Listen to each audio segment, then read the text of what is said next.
Karen, Yes. had any weird dreams lately? I always have weird dreams. Do you? Always. Like always? Always. And do you remember them all the time? I remember quite a few of them, yeah. Well, I'm so jealous. I'm so jealous. Well, maybe not with the dreams I'm having. Some of them are better to forget. Might have a good point there. All right. Well, the question, do you think the dreams might actually hold the key to solving all of our problems? I mean, they might. I think so too. Well, today we're diving back into the wild and wonderful world of dreams and what they mean, but more importantly, how understanding and working with our dreams can lead to profound personal transformation and growth. Our guest is not just another dream interpreter, she's an industry leader and the founder of Dream Hub. And with her help, by the end of this episode, you're going to know exactly how to remember and interpret your dreams and how to apply them to your daily life. Don't go anywhere because the Skeptic Metaphysicians starts now.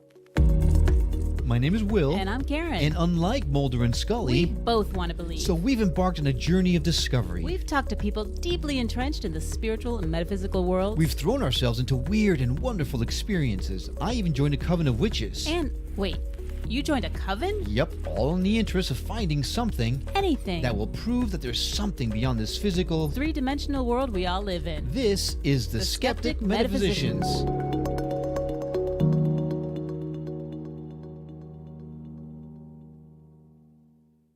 Welcome to the Skeptic Metaphysicians. I'm Will. And I'm Karen. And today, wow, do we have a special treat for you. Melissa Johnson. She's a certified dreams teacher. She was certified by Robert Moss. And equipped with a diploma in dream therapy, Melissa has trained international psychologists and psychiatrists to harness the power of dreams in their practices. Now, under the guidance of dream guru Lana Sackwild, and I'm pretty sure I butchered that name, so sorry, Lana. At the Lucid and Entrepreneur Lab, Melissa has mastered lucid dreaming and lucid living techniques. We've heard of lucid dreaming. No, I'm like, ooh. Now, her gift as an intuitive and a psychic medium, specifically within the dream realm, ensures her methods are both deeply insightful and transformative. So whether it's understanding a confusing dream about an ex or unraveling the deeper meaning of disturbing dreams, she provides tools for clarity, understanding, and self-improvement. And I don't want to talk anymore. I want to bring her on the show. Melissa Johnson, welcome to the Skeptic Metaphysicians. Thank you. I'm so excited to be here. I doubt it. I doubt you're anywhere near as excited as we are, because we've been looking forward to talking to you specifically for a very long time.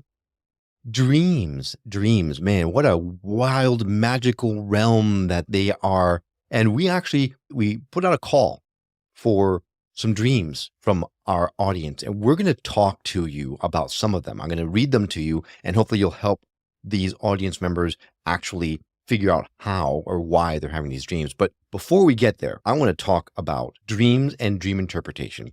You go online and everyone says, oh, if you dream of a tree falling in the forest, it means you're about to have a heart attack or whatever the heck it is. So how can you be so concise and sure about the interpretations that you do when someone tells you a dream? Well, the way that I make sure that the answer's right is by working with you. So I'm never going to sit here and just tell you what your dream means, because I don't know. I might have an idea of what it could possibly mean, but the best confirmation that I can get is from you. And it's usually when you get that feeling that, oh, this resonates. Sometimes you might get like goosebumps all over your whole body, or you just have that feeling of like, oh, that's right. And, we can go through some different options, because dream interpretation isn't a one-size-fits-all thing. It's really personal, and it can vary greatly from one person to another. So it's important to go deep within yourself rather than, reaching out for those dream dictionaries or just Googling what did my dream mean, because, so people will try to just make sense of it when you're the only person who can make sense of it. Okay, so you're telling me to throw away all my dream dictionaries. No. So, but there are a lot of people that will have the same dream, like being naked in front of a lot of people or their teeth falling out. I mean, are there any dreams that do have like a specific meaning that you can look up, or are they all just dependent on the person who's dreaming them? Yep. So basically, we can look things up because there are universal meanings for things. So you guys might have heard of the collective consciousness. So there are similar things that we can all resonate with. An example could be water. Often when water is in dreams, it's representing our emotions. And it depends on the state of the water as to the state of your emotional state. So is the water like choppy and messy and like a horrible storm out in the ocean, or are you like in a rainforest with this beautiful waterfall? Or, it depends on what it is. But there are universal dream symbols. But I like to go personal first.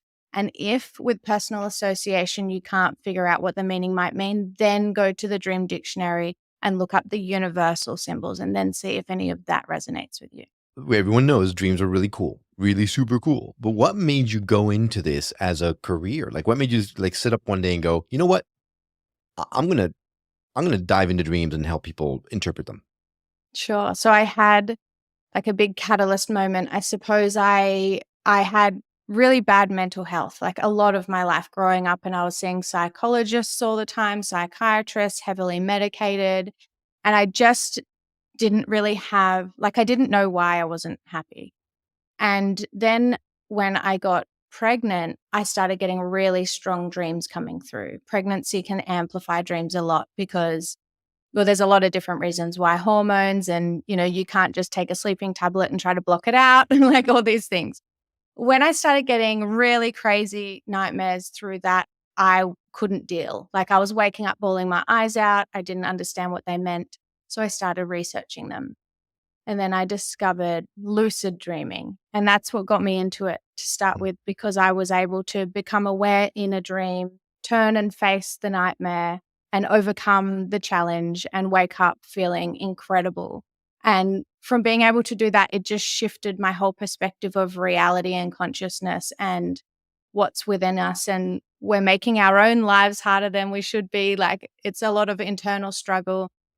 When I went through this journey of learning about dreams and applying it to my own life, and I was a student for a long time, just doing it my own before becoming a teacher, my whole life changed. My mental health improved drastically. I know I never need to go to a psychologist at all anymore, because I feel like my dreams are my own psychologist, and I don't need to take medications or anything. Like, I absolutely love my life, and it's all because of dreams. And it's just powered me with that passion that I want to help people. If we could all look internally and start to understand our subconscious and use that to help us, our lives just elevate so much. The people that are listening to this show probably know the kind of questions I'm going to ask you, because we focus the show on what really matters, right? And the big question is, how can Will remember his dreams?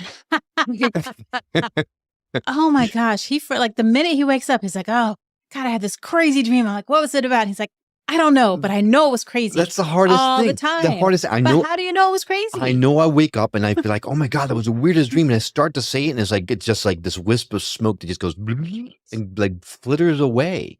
So how can someone like me, who can't remember the dreams, how can I like start to work with dreams? Yeah, definitely. And I think this is the thing. Some people say, oh, I don't remember my dreams, and they just assume that they're not a dreamer. But we're all dreamers. Everybody can. So there are a lot of tips that I can give you on how to remember more dreams. And the first one is that you need to start sleeping more. If you've got a sleep debt or you're not sleeping enough, you're not going to remember them. So having a quality sleep routine is crucial for dream recall. So I like to go to the bed at the same time every night and wake up at the same time in the morning if I can. Like, if your sleep's fragmented or you're not getting enough, it's going to be way harder to remember your dreams. Explains everything. A lot. It explains everything. It really does. Yeah, because my sleep patterns are super erratic, and even when I am sleeping in regular times, I wake up 5-6 times a night, not wanting to, but I do. And that's those are the days that I know it's gonna be a rough day. But Well, you don't have to sleep Okay. all just at nighttime. You can have polyphasal sleep, where if you wanted to sleep, say, 4 or 5 hours at night and then have a couple hours nap in the middle of the day, that's still okay. And you can still have even more dreams if you do it that way. So maybe you just need to add another nap in there. He's an anti-napper. Well, not that I'm an anti-napper. It's that when I nap, I wake up all messed up. Like, my head's in the clouds. I can't clear. I get all grouchy and stuff. It's once I go to sleep, once I go to bed, I'm in bed for the duration. Otherwise, if I wake myself up after I've gone back to sleep, it's impossible to wake myself up without feeling all crummy and stuff. Can I ask, when you're having a nap, are you usually aiming for like an hour? Do you reckon? You try? Well, usually when I take a nap, it's inadvertent. Yeah, it's an accident. Excellent. Right. Yeah. But the times that I have tried in the past, like I realize that if I have like a 15 to 20-minute nap, I usually wake up okay. But anything beyond that, I'm a mess. The problem is the 15 to 20-minute naps when you wake up, it's a bad thing. I do not want to. This is 20 minutes is not enough. So it's hard for me to wake up then. Yeah, so it's all about your REM sleep cycle. So 20 minutes is good because you're not going into a deep REM sleep cycle. That's good for just a little power nap. But if you're like deeply exhausted, then of course it's not enough. But I find a lot of people think, oh, I'll just have an hour. And they're waking up in the middle of a REM sleep cycle. So that's when you're in your deepest sleep in the middle of a dream. And you've got a lot further to pull back out to wake back up. And that can leave you feeling really groggy. So the tip is to go for like an hour and a half to 2 hours if you're going to have a nap. And then you'll have a full like dream REM cycle. And then you'll be coming out of it in your lighter stage of sleep when you wake up and you'll feel refreshed. Well, I hadn't thought of that. I just need more time to nap, Karen. Yeah, There you have it. exactly. You need to do the siesta. Well, the siesta's like, was it? Oh, it is a 2-hour It's a nap. couple isn't it? hours, yeah. That's right. Right. Okay. Well, some people think dreams are us leaving our bodies and experiencing different dimensions and things like that. Other people think that they're messages from beyond. What are they to you? Well, they're all of that and more. Oh, Although God, how did I know you're going to say that? with the leaving the body thing, though, yes, in a way, but it's more we're going inward. So I think that there's sometimes a misconception or a fear around dreaming because people tend to think that they're leaving their body and they're flying up out and then they're just leaving their body alone for, I've heard people saying they're scared of entities coming into their bodies and things like that. So they're blocking out dreaming, but it's not. You're going inward, but they are a place where you can communicate with the other side. But they are also a place for really personal healing. So if you think about it, when you go to sleep, you go into the dream world, and then there's other realms above and below that as well that other people will talk about, like the astral plane and that sort of a thing. So you can go into the dream world, and then that's where you do a lot of your personal work. And then you can ascend up into other realms to, communicate with loved ones and things like that, or they can come Okay. through to you. So then lucid dreaming, is that just being aware that you're in a dream, or have you gone somewhere else? Yeah, you're aware that you're in a dream, and then you can then use that as like a platform to go to somewhere else. So let's say I'm in a dream right now and I go, I'm in a dream right now. What could I do? Oh, I know. I want to go up into the astral plane. I could then say, use this computer monitor as a portal and like dive in through and come and visit you Ooh. guys. Or, you can get creative from a lucid dream to then take you somewhere. Don't tease us like that. Don't do it. And is that something that you can learn? Because it's happened to me a couple times, or it just happened, but I'm like, dang, I want to do that more, but I just have regular dreams and I wake up. You have Yeah. you have had lucid dreams? Yeah, I'm sure you have too. No, I have not. I never know I'm in a dream Oh, until after I'm awake. And I go, oh, I was dreaming. yeah, that doesn't count. I know. I know. All right. So, yeah, you can definitely train for it. That's what I did, and it's amazing now. But the biggest thing, and I suppose the biggest tip I could tell you both is to be more mindful and aware in your waking life. So in your waking life, if you're paying attention to what you're doing and looking around, like, is anything weird going on? Could I be in a dream right now? That's going to make you be more aware within your dream because it's like a subconscious autopilot thing that we do. So then when you're in your dream, you may automatically look around and go, oh, is something weird going on? Am I in a dream right now? Yes, I am. Do you see what I mean? You could just constantly ask yourself through the day. People do reality checks where they might check if they're dreaming and then look at their hands or like tug on a finger. And then if you're doing that automatically, say at every hour throughout the day, you're automatically going to do that within the dream. And when you're in the dream and you look at your hand and pull your finger might come out like stretchy jelly or it might fall off or something weird will happen. And you'll go, whoa, I'm in a dream. All right, I'm going to start that Would tomorrow. would that really be what you say, or would you say, "Oh my God, my finger"? Well, she's done it a lot before. It really I'm is. talking about me. Oh, wow. I don't know. What would you do? What Oh would my you do? gosh. I think I would probably So- wake up. I have yeah. A lot of people will wake up out of excitement because the realization it is such a trip out. Like I cannot even explain to you the feeling of when you're inside of a dream and you realize that you are. It's next level. But most people then wake up from excitement. So what you need to do is have a plan of action, what you'll do once you become lucid. Like, do you know what you want to do? Because that people get excited, or then like a dream character will come over and start talking to you and you can forget that you're in a dream and you'll just slip straight back into the dream. See, I'm afraid that's what would happen to me. I was just like, Mhm. "Oh, I'm in." Yeah. See, mine, it's only happened like a couple of times and it's been bad dreams. Oh, And I'm telling myself, I'm like, wake up. You have to wake up, wake up, wake up, wake up. And then eventually I wake up. But that's, Mhm. not a terribly exciting lucid dream. but I guess if you're lucid, you could actually change it and make it not be a bad dream. Instead, make it a good dream. Well, maybe I'm only semi-lucid. Punch the bad guy in the nose. Maybe I realize I'm dreaming, but I don't realize I can control it. Yes. Oh, well. And then it's like a sliding scale of lucidity. So the first level might be that you just notice something strange is happening and you think, maybe I'm in a dream. And that's still being lucid because you've become aware and you've noticed something. But you don't have like the strength to change the whole scenery or go Mhm. off somewhere cool. But then it gets higher and higher, and you can get up to this phase of lucidity where I can walk around and I can touch the objects and they feel like real objects, and I can eat food and it tastes like the real food. And you can be And within have this no state. calories.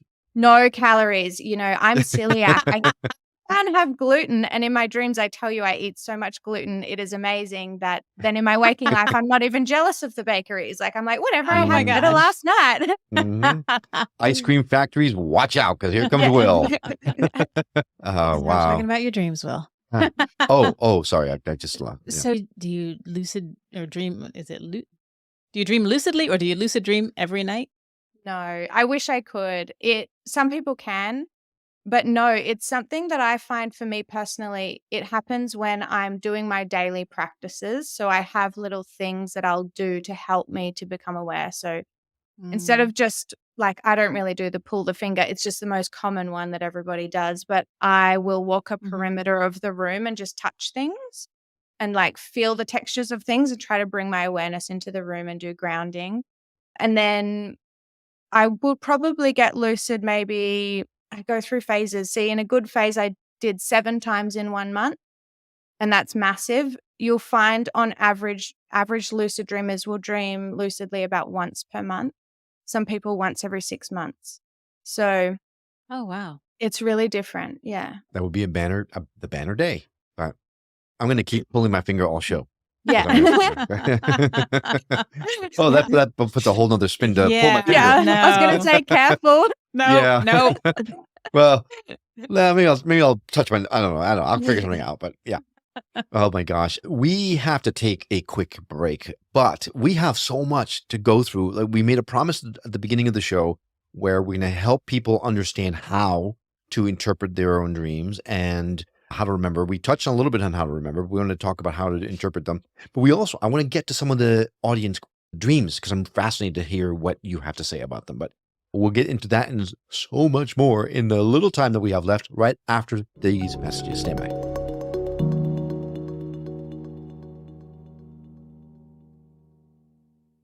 Welcome back to the Skeptic Metaphysicians. We are talking to Melissa Johnson. She is a dream master. I've always wanted to be a dream master. And she is helping us get a grip on what it means to dream and how we can use dreams to help us in our daily lives. And we dove into lucid dreaming and how to remember them and all this kind of stuff. And now we got to get to the nitty because we are woefully short on time and we got a lot to cover. So you say that using your dreams or interpreting your dreams can help you in your everyday life. What do you mean by that? Like, in what way can they help you? Oh, they can give you so much guidance. Like if you've got a problem that you can't solve, if you've got like internal issues that you're going through, they can offer different perspectives on things. They can come up with creative ideas on problem solving. And like we were talking about before, you can get visitations from loved ones that have passed over where they're giving you advice or just offering you comfort. There's so many different things that we can do. So do you have to have, well, if you're not getting visitation from somewhere else, do you have to have the knowledge of subconsciously how to solve that problem? Because, what if you're not the sharpest tool in the shed? You've got Hey. this issue. Stop talking about Not me talking like about that. you. I'm What right about me? here. I'm right here. So do you want to talk about like interpreting the dream and figuring out what it actually means on how to help you? Is that what you mean? Yeah. Yeah. So I'll give you an example of a dream that I had. So picture this, like I've recently had a baby. I'm trying to study from home. I'm trying to start up a business and I'm just like trying to fit it in between. I've got 2 kids and I'm really busy and all of my work is just being left behind and I'm studying from bed. Like that was my situation.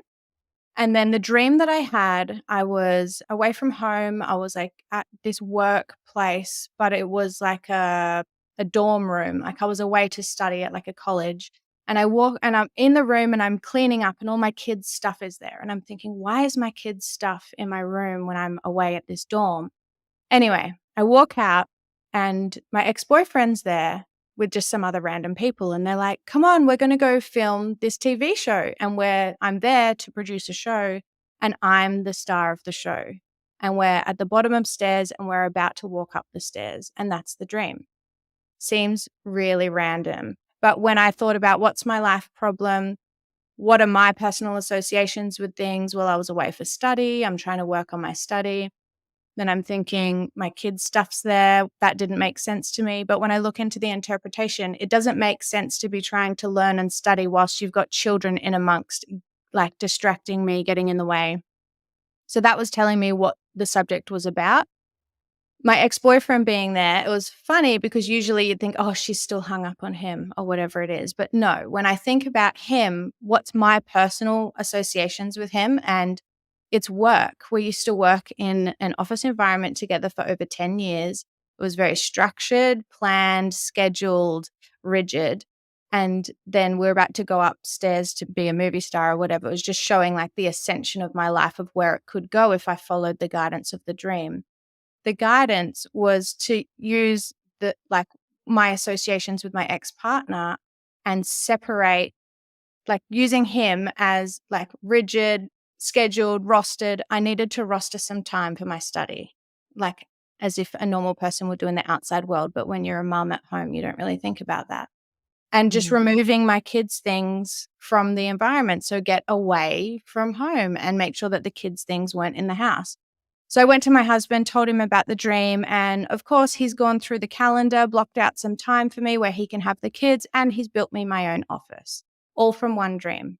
And that really, it seems little, but it really enhanced my life, like drastically, and made me feel a lot better, a lot less stressed. So it's a really just simple, common, everyday thing, but it helped heaps. Wow. I can only imagine. So, okay, this seems like people talk about using hypnosis to help you, or the therapy to help you to gain better quality of mental health, all that kind of stuff. But sounds like you can use dreams to do the same thing. Definitely. Yeah, definitely. Well, let's talk about like a bad dream and a lucid dream. We were talking about that earlier. So I had a bad dream. There was like this scary guy, like pushing walls around like Hulk, like, I'm so strong. And he was like going to come and get me. And I didn't like it. And in that moment, because my emotions were elevated, I checked, am I in a dream? And I was. So I just went, I'm not having any of this. And I walked out the door. And then I thought, what do I need to work on in my life to heal? And at the time, I was focusing on unconditional love and feeling love for myself and learning how to feel that feeling. And so I walked out of the nightmare and I just said to the dream, like, set out to the sky, show me unconditional love. And all my friends showed up and they said, come on, we're going to a concert. And we went to a music concert in my lucid dream. And I was like loving it and like having the best time and feeling unconditional love. And so then I was able to wake up and have this internal self-realization that love doesn't need to come from your husband or your parents. It's something that you can give to yourself in all different ways with friends and music and everything. So yeah, instead of being like waking up and being rattled after a nightmare, I woke up like absolutely ecstatic. And vibrating at this frequency of love. Wow. Oh, that's awesome. That is awesome. All right. So I have a lot more questions, but I want to go into the first dream from our audience so that in case, and I'm trying to find it now. I know I had it. Here we go. In case we run out of time, I want to make sure that at least a few of these are addressed. Are you up for that? Yeah, for Melissa, sure. you're good to? Okay. All right. So this first one comes from someone named Ferrucci, and I hope I didn't butcher your name. And she says, I'm happily married for 6 years, but I've been dreaming about my husband a lot. The theme is always the same. He cheats or looks at other women. He would treat me like a different person as if he didn't know me, or sometimes he did know me, but he would treat me unkindly anyway, like he doesn't like me at all. And he would deliberately hurt me emotionally by talking to other women or being sweet with them while I'm around. I know for a fact that he's not cheating on me, so these dreams are weird for me. Please help. Melissa, please help. I actually get these ones a lot, and I'm really sorry. I've struggled with these myself, the cheating dreams. It's a big topic. What I would like you to think about yourself internally is, could your husband in the dream be a character that is reflecting a part of yourself? So are you cheating yourself from love in any way in your own life? Like, do you know what I mean? Like, are you giving yourself self-love, or are you being mean to yourself? Like internally, like you're saying in the dream that he's not treating you nicely. Like, are you treating yourself nicely? That's what I'd be asking first. So he's like your negative thoughts about yourself. It's like a mirror. Manifested as the Dreams are husband. often mirrors, and it's a projection of the way you're treating yourself. Wow. So could it be the higher self, your higher self giving you messages to hey, wake up? Is that what Yes. the dreams are? Yes. Yes, definitely. Yeah. Ah, Yeah. And look, just clicked inside me.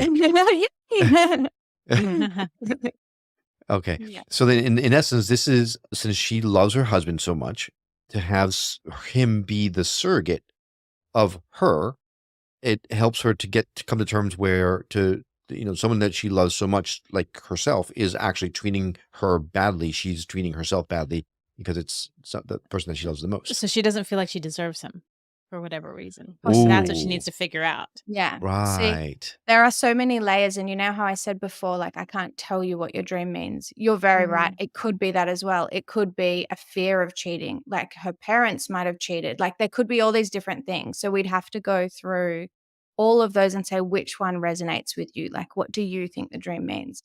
But I just wanted to touch on that cheating one, being like, if you love your partner so much, and then they're usually just a symbol for love. And like, are you loving yourself too? It's just a really common one that comes up a lot. That makes a lot of sense. It does. A lot of sense.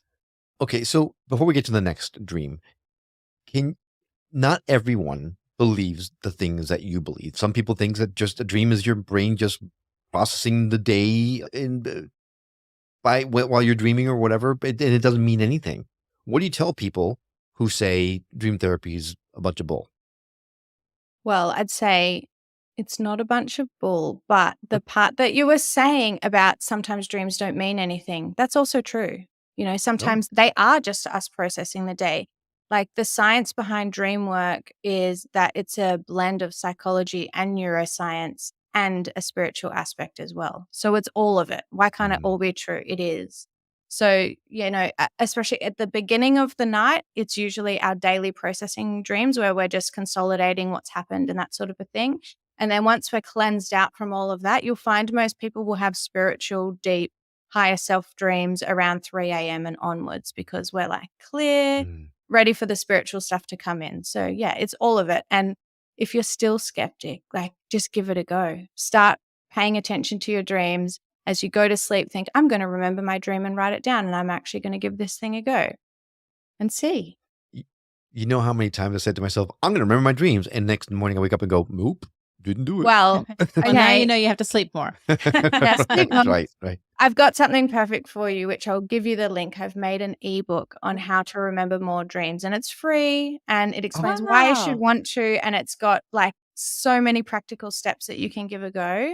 And I guarantee you, like within a week, you'll be remembering more, even if it's just a fragment, but Oh, they build up gradually. Okay. But you need to have the intention that you're going to write it down. That's the biggest thing. Get ready to um, write it down. Like as soon as you wake up, don't wait till after yeah. breakfast, like in bed, write it down straight away. I've heard that before, actually. I've heard that before. But knowing that you've got a book that's going to help me remember my dreams now makes you my favorite guest today. Absolutely. All right. So now, is there a correlation with life at all? Some people dream super vividly and they remember everything, and then other people don't have detailed dreams at all. It's just a mishmash of stuff. Is there like, am I normal? Yeah, like I can smell and taste in my dreams. Yeah, that's And- not Or sometimes I dream in different language, like Spanish. weird at all. That's not weird at all. They're totally magic. But yeah, everyone's Ha. different, but it can just depend on like your current relationship with your dream self. So when you're first starting out to try and remember more dreams, they might just be mishmashed and it might be one or two random or what you think is a random symbol. You could get something really deeply profound from just one symbol in a dream. It doesn't need to be lucid and tasting things and everything to still be a good dream. But the more you work with your dreams, the better they're going to get. And I can promise you, like when I first started, I was remembering like one nightmare a week and that was it. And they were horrible. And now I'm able to have like between 2 and 5 dreams a night. And they're a range of everything from really random to super spiritual to like psychic messages for other people. Yeah, they're all different. So I have a question about a dream that I had. It was a Yeah. long, long, long time ago. I was a young girl, and it just stands out in my brain. And I don't really remember much of the dream other than I was standing behind like some tall hedges, and I looked down, and on the ground were 2 beautiful snakes. One was like royal blue with a little bit of gold, and the other one was bright red with a little bit of gold. And they were intertwined, and I wasn't afraid of them. And that's all I remember. But they were so pretty. That memory has always stuck with me. So I'm thinking about those colors. Do those necessarily mean Mm. anything? Yeah, they definitely could. I'd have to look it up for you though, but I find it so fascinating that you loved the snakes and you thought that they were beautiful. And this is a perfect example of why with symbology, you can't just say, "Oh, I dreamt of a snake, that means anxiety." Do you know what I mean? Because this is Mhm. why the dream interpretations aren't that great because it really depends on how did you feel and how did you feel in the dream. And how did you feel in that dream when you saw those 2 snakes? Did you feel like it was related to anything or did you have like an emotion wash over you? No, I was just looking at them. I was very curious about them, and I just thought they were so pretty. So But, pretty, yeah. yeah. Yeah, Mm. yeah. When we hop off here, look up color psychology for each of those colors and see. Okay. It's sometimes difficult to interpret a dream from the past because they're very related to our current lives and at the time of what was going on. And if you're really little and you're a kid, it may have been like a creative dream. I don't know. But blue and red Maybe. making me think of like wires and intertwined. And is there like a symbol that you've seen somewhere like that? I think that's like a symbol for health. So then this brings me to my next question. You mentioned dreaming in color. There's a lot of misconceptions out there. People believe like you can't, when you dream in black and white. If you dream in color, you're psychotic, right? Or something like that. First of all, let's debunk that right off the bat, because obviously Karen's not psychotic. She's an angel, so there's no way. So why do people say that you can only dream in black and white? People say weird things about dreams. There are so many like Yes.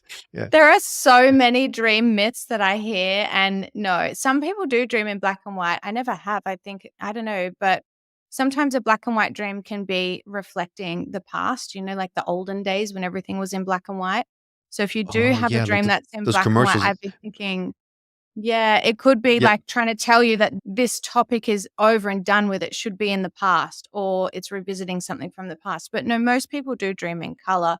Sometimes the color is faded, like it's not as bright. And that can just be because your relationship with your dreams isn't that strong. So the more you have the relationship with your dreams where you have the intention that you're going to dream, your dream journaling, you're trying to understand the messages from your dreams, it's going to bring you stronger dreams that are more vivid and have more color and more like taste and texture and smell and everything like that. Sometimes if they're a bit fuzzy and pale, it's just because you've not been working strongly with them. So wait, I can actually taste in my dreams? Mm-hmm. Oh, forget it. I am on board. I'm getting that lucid dreaming thing, and I'm getting. Wait, hang on. Oh, there. I'm Gotta so pull my finger. excited. We'll have to have a check-in in a couple of months and you can tell me all about it. Deal. Deal. All right. So then what other misconceptions are there that you know about that you want to put to rest once and for all right here, right now? We got Oh, you got our attention. For sure. I suppose, well, we've talked about the whole dream symbols being one size fits all and like that not all dreams do have a deep meaning. I agree. Some of them are just housekeeping and that's fine. Some people think that you have to be gifted or have a special intuition to be able to interpret dreams, and that's not true. Anyone can learn to engage with and understand their dreams.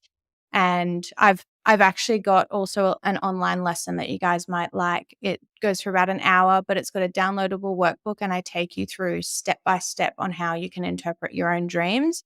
I look at it from like a very psychological perspective, and then there's a little bit of spiritual stuff in there as well. If none of it makes sense, then sometimes we go there too.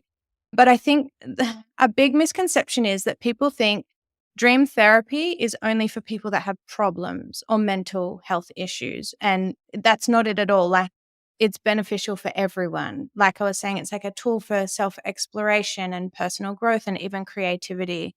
So it's not only about solving problems or healing your wounds. It's just really about enhancing your understanding of yourself and your world around you. Got it. So now what about is this a myth? Some people say they don't dream. I mean, does everybody dream and they just don't remember ever their dreams? There's a very small population of people who don't actually or don't dream, and that's a health condition, and that's a really serious problem. If you don't dream, I'm really worried. Everybody does dream. Besides that very small population, it could be, medication shutting things down or brain injuries and things like that. But of the general population, everybody does dream, and depending on how much sleep a night you're getting, we dream between 4 and 7 times per night. You're just not remembering it. So sometimes you might wake up out of bed and think, oh, I'm in a real mood today. You got up on the wrong side of bed. You might have had a dream that your subconscious is remembering, but your conscious mind isn't remembering. Huh. Okay, so first, let me put in a disclaimer. We're not saying you have something wrong with you if you're not dreaming, right? Check out all the boxes first before you rush to the hospital saying you have a head wound. But second, now I'm thinking if 4 to 7 times in a night, you know how sometimes you have a dream and it feels like you're one thing else and it shifts and you're something else and then shifts into something else. Could that be a bunch of different dreams coming together and you're just remembering them all as one instead? Yes. Yep, definitely. And it's tricky because sometimes they are all different dreams, like different topics about total different things. But sometimes we can also have dreams that is like a series. And it's like a whole television show and it's showing you every single episode and the whole thing. And then the next night you can go back into the same dream and it will carry on and carry on. It's amazing. Sometimes they're linked, sometimes they're not. Wow. Okay. And then what about waking people up when they're having a really vivid dream? Like sometimes, you'll I've cried before in my dreams, or you'll hear someone laughing or sleepwalking. Should you not wake them up if they're having a really, if you can tell they're having a bad dream, or should you just go ahead and wake them up? I wouldn't wake them up. I'd just give them something for comfort. So say it was a child and they were like whimpering or whatever, and you're thinking, oh, they're in a dream. It's good to leave them so that they can resolve it in there themselves. Kids are very strong lucid dreamers, so you never know. They might be scared of the monster and then become lucid and realize it's a dream and be like, oh, you might be a cookie monster. I'll give you some biscuits, and then end up having a good time. And that's helping them to figure out their own issues and problem solve themselves. So I wouldn't wake them up in the middle of a dream. Just give them a cuddle or give them a teddy or something like that. Okay. That is very good advice. Okay, so I'm going to ask you about a dream that I have, and I think, or have had in the past. It's been a very long time, and I've heard that this is a very common dream. So I'd love to get your take on it. Once upon a time, I was an actor. I did a lot of theater in New York when I was a much younger man. Part of the job is to memorize gobs and gobs of dialogue, but I would have dreams a lot where I would show up on stage and not have a clue as to what my lines were. And yet the audience was there and the show had to go on. What the heck? I mean, I think I understand. I think I know, but could it be anything other than the obvious? I think it's pretty obvious. I think your subconscious would be saying to you, it's time to go practice your lines a little bit more, mate. Gotcha.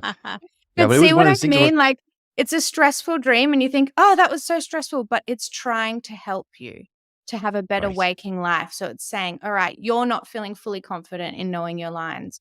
This is what could happen. Our dreams are often playing out scenarios that could happen in the future as like, depending on what I'm doing as of today, this is how my future could play out. Do you like it or do you not? And if you Mm. do like it, what could you do to make sure that you bring that into your reality? And if you don't like it, what could you do to change the course? But I'm sorry, Karen, real quick. I just want as a follow up.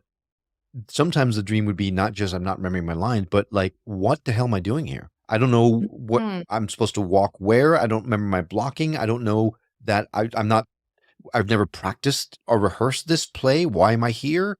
It goes way deeper than just your Mm. lines. I'm wondering if it has something to do with, not feeling prepared for life or something. It could be that. I'd also be wondering if acting or being in this situation is something that your soul really wants to do. Mm. It might be like, Hmm. yeah, yeah. See, I guess it's one of so I have a dream similar to Will's dream. I was on a dance team. But even now, like a million years later, I still have dreams that I don't remember the steps. And I think listening to what you're saying, so maybe at the time I was thinking I didn't know the steps and I need to practice, but maybe now it's just my psyche has taken that to apply it to anything when I don't feel confident in something that I need to study more or get more prepared for work. Maybe it just goes back into that I don't know the dance steps dream. Because I still Yes. have that. And I also didn't have a crazy dance teacher. So could have been Yes. like PTSD. Yeah, Yes. definitely. Yes. I used to be a model, like on catwalk fitness model type thing, and I loved it for a while. And then I started getting dreams creep in that every time I got on stage, something would go wrong. Like my shoe would break or my outfit would pop, or like you, I didn't know what I was meant to be doing. And it just turned out that that phase of my life was meant to be done with. Like my soul didn't want to do it anymore. And I was trying Oh. to push it and keep going when it was like, no, like internally, my ego, like it didn't feel right. So it was trying to give me signs that something could go wrong. It will go wrong. It doesn't fit for me. And then as soon as I made That's that interesting because I decision, they think went away. I think if I remember correctly, when I was starting to have those dreams a lot, it was right towards the end of my career as an actor when I made the switch to behind the scenes, like the production team. Interesting. Okay. Mm. I have one more dream from the audience, and then we'll call it a day. And I'm sorry for all those that we didn't get to. Maybe we'll have Melissa on a second time. We'll get to the other dreams. But this one's from someone by the name of Pirette, Piret. Didn't put where they were from, so they're from somewhere. They go on to say, in my dream, I was deeply in love with an old female dwarf. I love our audience. I love them. She was old, skinny, and very wrinkled, and reached my waist. I wore a white wedding dress, and I guess this is a woman, Perrette, and the dwarf and I apparently got married. I was unbelievably happy, and I'm in a blissful state of mind. Then I was in a classroom where I studied Japanese.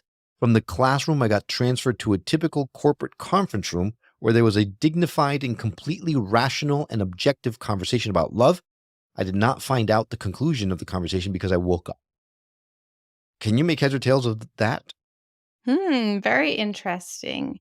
Like I said before, it is hard when the dreamer isn't here with me for me to be Yes. able to question. Yes. And marrying the dwarf, it would be like it's trying to tell her that she wants to be close with or have something close to her that is to do with a dwarf, whatever she's thinking of. Like it could be something like she might have been worried about her height, in waking life. And this is trying to tell her that height doesn't matter.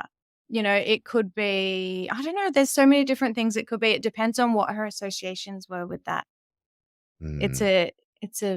a bit of a doozy, that one. I've got to talk with them. But it's interesting that it ends talking about love too. So Mm. it's somehow all about love. Yeah, It's and about she love. made a point of specifying that it was a female dwarf, and Oh. she was a woman. So I'm wondering if there's something around that where the sexuality in question is there, or something along those lines. I'm not sure, but I suppose the best overall dream interpretation tip I could give you on this topic and on this dream is that when you have a dream that you're in a relationship with, like marrying or in a sexual relationship with someone, it doesn't mean that it's sexual.